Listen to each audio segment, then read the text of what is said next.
اللہ، لوگوں سن لو، جو جوان جوانی میں توبہ کرے وہ اللہ کا حبیب ہے۔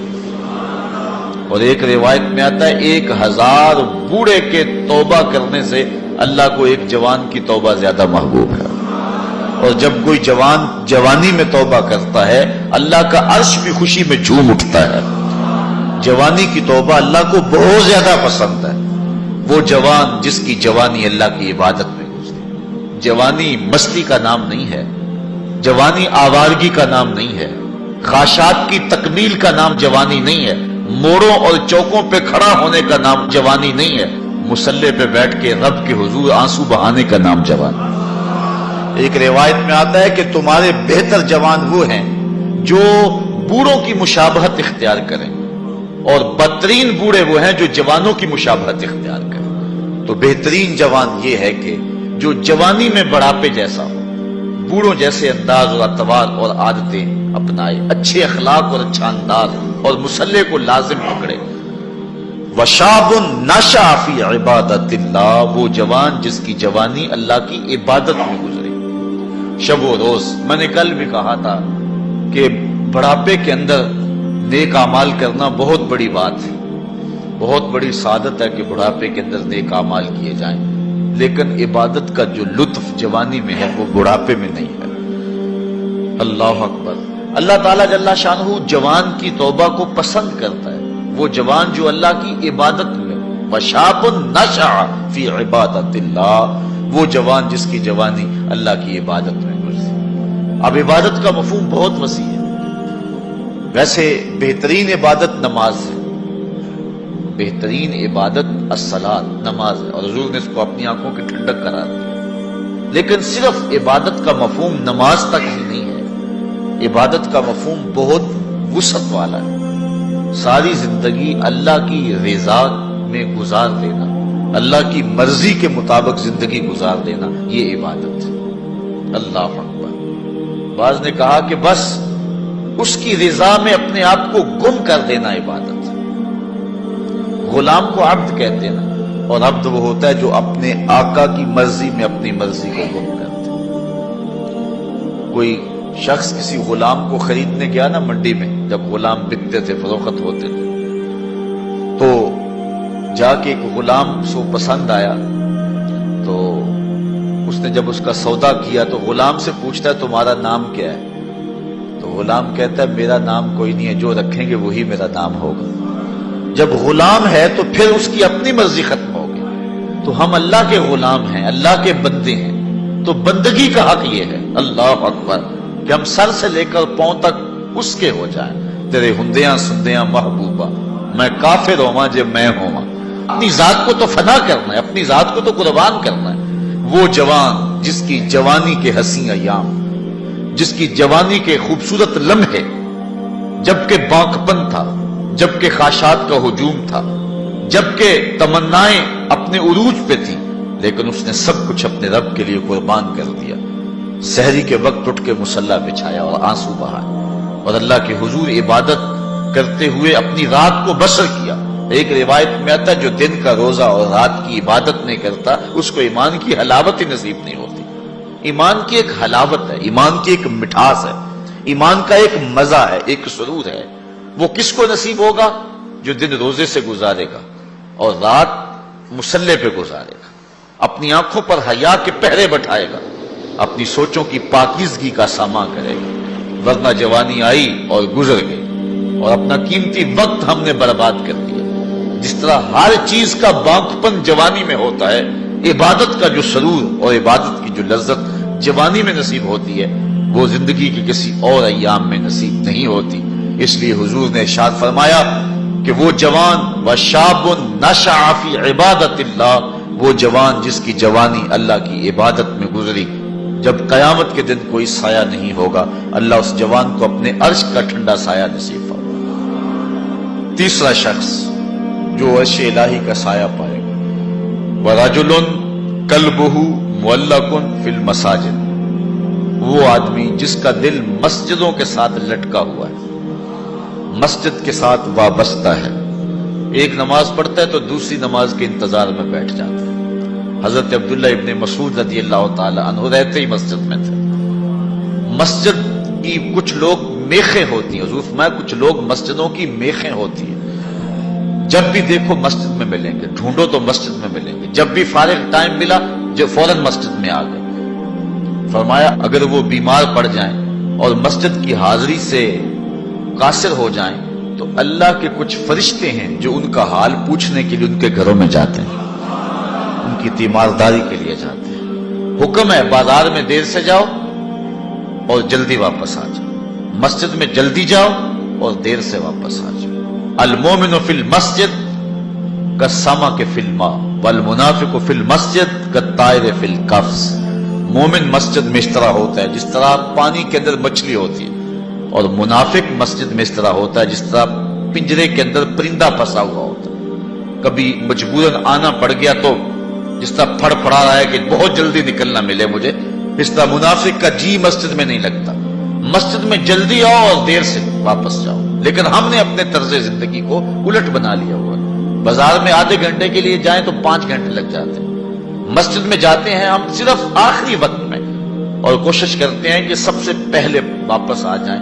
مجھے ویسے بڑی حیرت ہوتی ہے جب نماز ختم ہو یا جمعۃ المبارک یا کوئی اور ایسا، تو جو دروازے کے اوپر رش ہوتا ہے ہر بندے کی کوشش ہوتی ہے کہ میں جلدی نکل جاؤں، حالانکہ جتنی دیر تک مسجد میں بیٹھیں گے، جتنی دیر تک مسجد میں رکیں گے، اتنی برکتیں اترتی رہیں گی۔ بہترین لمحے وہی ہیں جو اللہ کے گھر میں گزر گئے۔ خیر الاماکن، بہترین جگہیں اللہ کے گھر ہیں۔ مسجد کی آبادی اور مسجد کی ستھرائی اور صفائی اور مسجد کی تعمیر و تزئین کے لیے جو لوگ وابستہ ہوتے ہیں بہت بابرکت لوگ ہیں۔ حضور نے فرمایا من بنا للہ مسجدا بن اللہ لہ بیتا فی الجنہ، جس نے اللہ کی مسجد بنائی اللہ اس کے لیے جنت میں گھر بنا دیتا ہے۔ کتنی بڑی سعادت ہے اس شخص کے لیے جو اللہ کے گھر کو تعمیر کرتا ہے۔ لیکن صرف تعمیر ہی کافی نہیں، اس کی آبادی رنگ و روغن اور رنگوں کے مختلف انداز کے فانوسوں سے نہیں ہے، مسجد کی آبادی نمازیوں سے ہے۔ نمازی ہوں گے مسجد آباد ہوگی۔ مسجد تو بنا دی شب بھر میں ایمان کی حرارت والوں نے، من اپنا پرانا پاپی تھا برسوں میں نمازی بن نہ سکا۔ جو مسجدوں کو آباد رکھتے ہیں، جن کے دل مسجد کے ساتھ لگے رہتے ہیں۔ ایک بوڑھی خاتون تھی، وہ مسجد نبوی میں صفائی کیا کرتی تھی۔ یہ ہم نے بھی بچپن میں دیکھا ہے کہ بوڑھی عورتیں مسجدوں میں آ کے جھاڑو دیا کرتی تھی۔ اب تو وہ تصور ہی ختم ہو گیا اور اب ہم یہ چیز نہیں دیکھتے ہیں۔ وہ ایک زمانہ تھا کہ سنِ کہولت کو پہنچی ہوئی عورتیں، ظاہر ان سے پردے کے حکام بھی ساقط ہو جاتے، تو ایسی عورتیں عموماً جب صبح مساجد سے بچے پڑھ کے چلے جاتے تھے تو وہ مسجدوں میں آتی تھی، اور ہم نے اپنی آنکھوں سے دیکھا ہے کہ وہ مسجدوں کی صفائی ستھرائی کیا کرتے تھے۔ نمازی بھی آتے تھے، وہ کوشش کرتے تھے، کچھ لوگ پہلے آ جاتے تھے کہ مسجد کی صفائی کریں، کچھ لوگ ویسے کوئی تنکا پڑا اس کو اٹھا کر کے کوئی نہ کوئی ذمہ داری لے لیتے تھے۔ یہ مسجدوں کے اندر جو اب خادم رکھے گئے ہیں، اس کو ہم جو تنخواہ دیتے ہیں وہ ہمارا حصہ تو پڑ گیا اس کے اندر، لیکن آج خود بھی اگر کبھی مسجد کی صفائی کا اہتمام کریں اور انتظام کریں تو یہ ایک ایسی چیز ہے جس سے دل ستھرے ہوتے ہیں۔ جو اللہ کے گھر کو صاف کرتا ہے اللہ اس کے دل کو صاف کر دیتا ہے۔ تو وہ بوڑھی خاتون تھی، مسجد نبوی میں آتی تھی اور مسجد نبوی کی صفائی کرتی تھی۔ ایک دن حضور نے فرمایا کتنے دن ہو گئے ہیں میں اس بوڑھی خاتون کو دیکھ نہیں رہا۔ صحابہ نے عرض کی حضور وہ تو فوت ہو گئی ہے۔ تو فرمایا کہ تم نے مجھے بتایا نہیں۔ عرض کی حضور آپ مصروف ہیں کار نبوت میں، ہم نے سوچا کہ ایک عام سی خاتون ہے، ہم نے اس کا جنازہ پڑھا اور اس کی تدفین کر دی اور آپ کو نہیں بتایا۔ حضور فرمایا تم نے اس کو عام سمجھا ہے جو اللہ کے گھر کی صفائی کیا کرتی تھی؟ فرمایا مجھے بتاؤ اس کی قبر کہاں ہے؟ صحابہ کو حضور نے ساتھ لیا اور اس کی قبر پر پہنچے اور وہاں جا کے حضور نے دعا مانگی۔ جو اللہ کے گھر کو صاف کرتی ہے اور اللہ کے گھر کی صفائی کرتی ہے، حضور علیہ السلام فرمایا وہ عام نہیں ہے، وہ سعادت مند خاتون ہے جس کو یہ سعادت نصیب ہوئی، یہ دولت نصیب ہوئی کہ اللہ کے گھر کو صاف کرتی ہے۔ تو فرمایا وَرَجُلٌ قَلْبُهُ مُعَلَّقٌ فِي الْمَسَاجِدِ، وہ آدمی جس کا دل مسجدوں میں لٹکا ہوا رہتا ہے، ایک نماز کے بعد دوسری نماز کا انتظار کرتے ہیں۔ ایک روایت میں نے کہیں پڑھا ہے کہ جب کوئی بندہ ایک نماز کے بعد دوسری نماز کا انتظار کرتا ہے اور مسجد میں بیٹھا رہتا ہے، اللہ فرشتوں کو کہتا ہے دیکھو میرا بندہ نماز پڑھ لیا پھر بھی نہیں جا رہا، دوسری نماز کے انتظار میں ہے، تم گواہ ہو جاؤ میں نے اپنے بندے کی مغفرت فرما دی۔ وَرَجُلٌ قَلْبُهُ مُعَلَّقٌ فِي الْمَسَاجِدِ، وہ آدمی جس کا دل مسجدوں کے ساتھ لٹکا ہوا ہے، مسجد کے ساتھ وابستہ ہوا۔ چوتھا شخص وَرَجُلَانِ تَحَابَّا فِي اللَّهِ اجْتَمَعَا عَلَيْهِ وَتَفَرَّقَا إِلَيْهِ، دو آدمی جنہوں نے اللہ کی رضا کے لیے آپس میں پیار ڈالا، ان کی محبت کا ذریعہ اللہ کی رضا تھی، جب وہ ملے تو اسی لیے ملے اور جب جدا ہوئے تو اسی لیے جدا ہوئے، ان کی محبت اللہ کی رضا کے لیے تھی۔ فرمایا قیامت کے دن جب کوئی سایہ نہیں ہوگا، ان دونوں کو اللہ اپنے عرش کا ٹھنڈا سایہ عطا کرے۔ ایک بندہ اپنے ایک دوست کو ملنے جا رہا ہے، دینی دوست، محبت پیار کا رشتہ اللہ اور اس کے رسول کی رضا کے لیے۔ حدیث میں آتا ہے کہ راستے میں بصورت انسان ایک فرشتہ اس کو ملا اور اسے پوچھتا ہے کہ کدھر جا رہے ہو؟ وہ کہتا ہے کہ میں فلاں بستی میں اپنے ایک دوست کو ملنے جا رہا ہوں۔ تو فرشتہ پوچھتا ہے تجھے اس سے کوئی حاجت ہے، کوئی کام ہے؟ وہ کہتا ہے مجھے کوئی کام نہیں۔ کہا کوئی احسان ہے جس کے بدلے میں جا رہے ہو؟ کہا کوئی احسان نہیں۔ کہا کوئی رشتہ داری ہے تیری اس کے ساتھ؟ اس نے کہا کوئی رشتہ داری نہیں۔ تو فرشتے نے بصورت انسان جو آیا ہوا تھا، حدیث میں آتا ہے، پوچھتا ہے کہ پھر کس لیے جا رہے ہو؟ کہا بس اللہ کے لیے جا رہا ہوں۔ تو فرشتے نے کہا کہ میں تیرے رب کا فرستادہ ہوں، مجھے رب نے بھیجا ہے، تو اللہ کی رضا کے لیے جا رہا ہے اس شخص کو ملنے کے لیے اور کوئی مقصد نہیں ہے، تو اللہ تعالیٰ نے تجھے بھی بخشا اور اسے بھی بخشا۔ جو اللہ کی رضا کے لیے اسی شخص سے دوستی رکھتا ہے۔ پیار کے اور بھی بہت سارے ذرائع، رشتہ داری سے صلہ رحمی، دودھ کا رشتہ، خون کا رشتہ، کاروباری روابط، سیاسی روابط، غرض کے رشتے، بہت کچھ ہے، لیکن جب کسی سے ملاقات ہو، جب کسی سے تعلق قائم ہو تو وہ اللہ کے لیے۔ الحب للہ والبغض للہ، میرے پیار کا سبب بھی اللہ اور میرے کسی سے دشمنی کا سبب بھی اللہ۔ جب اللہ کی رضا کے لیے دو شخص آپس میں پیار کرتے ہیں تو حضور علیہ السلام فرماتے ہیں وہ اتنے خوش نصیب لوگ ہیں کہ قیامت کے دن جب سورج 1.25 میل پہ ہوگا اور کوئی جو ہے وہ سایہ نہیں ہوگا، فرمایا حضور نے کہ اللہ ان کو اپنے عرش کا ٹھنڈا سایہ عطا فرمائے۔ اتنی بڑی سعادت ان کو نصیب ہوگی جن کی رضا کا معیار اور جن کی جو ہے وہ محبت اللہ اور اس کے رسول کے لیے ہے، اور معیار ان کا یہی ہے، الحب للہ والبغض للہ۔ پانچواں شخص جس کے بارے میں حضور نے فرمایا کہ وہ جنت کا سایہ پائے گا، وَرَجُلٌ دَعَتْهُ امْرَأَةٌ ذَاتُ مَنْصِبٍ وَجَمَالٍ فَقَالَ إِنِّي أَخَافُ اللَّهَ، ایک روایت میں ذات حسب وجمال فقال إِنِّي أَخَافُ اللَّهَ، وہ شخص جس کو کسی عورت نے دعوت گناہ دی اور وہ عورت ذات منصب وجمال، منصب اور جمال کی مالکہ تھی، صاحب اسب و نسب بھی تھی اور خوبصورت بھی تھی۔ اس نے عورت نے مرد کو لبھایا اور اپنے جال میں پھانسنا چاہا۔ اب جب قدموں میں حسن خود بچ رہا، پھر اپنے جذبات پہ قابو کون رکھے؟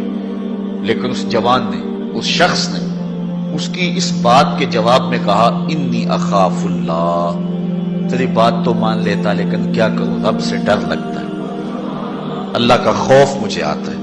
حضور فرمایا وہ شخص جس نے یہ کہہ کے قدموں میں بچتے ہوئے حسن کی اس پیشکش کو مسترد کر دیا، کل قیامت کے دن جب کوئی سایہ نہیں ہوگا اللہ اسے اپنے عرش کا ٹھنڈا سایہ عطا فرمائے۔ جس طرح ایمان کی ایک حلاوت ہے، اعمال کی بھی ایک حلاوت ہے، ایک مزہ، ایک مٹھاس ہے، لطف ہے، نیکی کی ایک حلاوت ہے، ایک سرور ہے نیکی کا جو ایک مومن پاتا ہے۔ نماز کا اپنا مزہ ہے، روزے کا اپنا سرور ہے، حج کا اپنا ایک مزہ ہے، زکوٰۃ دینے کا اپنا مزہ ہے، ظاہر دو تو لطف اپنا ہے، مخفی دو تو اس کا مزہ اپنا ہے۔ اسی طرح باقی اعمال صالحہ کا پھر مختلف مواقع پر ان اعمال کی ایک حلاوت ہے، ایک مٹھاس ہے۔ گھر میں نماز پڑھو تو اس کی مٹھاس اپنی ہے، مسجد میں پڑھو تو اس کا سرور اپنا ہے، جامع مسجد میں پڑھو تو اس کا لطف اپنا ہے، اور اگر سین حرم میں نماز پڑھنے کا موقع مل جائے تو اس کا مزہ اپنا ہے، اور گنبد خضرا کی قربت میں نماز پڑھنے کا مزہ مل جائے، ریاض الجنہ میں لمحے مل جائیں تو اس کا لطف اپنا ہے۔ اس طرح روزے کا اپنا مزہ ہے، روزہ رکھنے کا لطف اپنا ہے، روزہ کھولنے کا مزہ اپنا ہے۔ بچوں میں بیٹھ کے کھولو روزہ تو اس کا بھی اپنا سرور ہے، مسجد میں بیٹھ کے دوستوں میں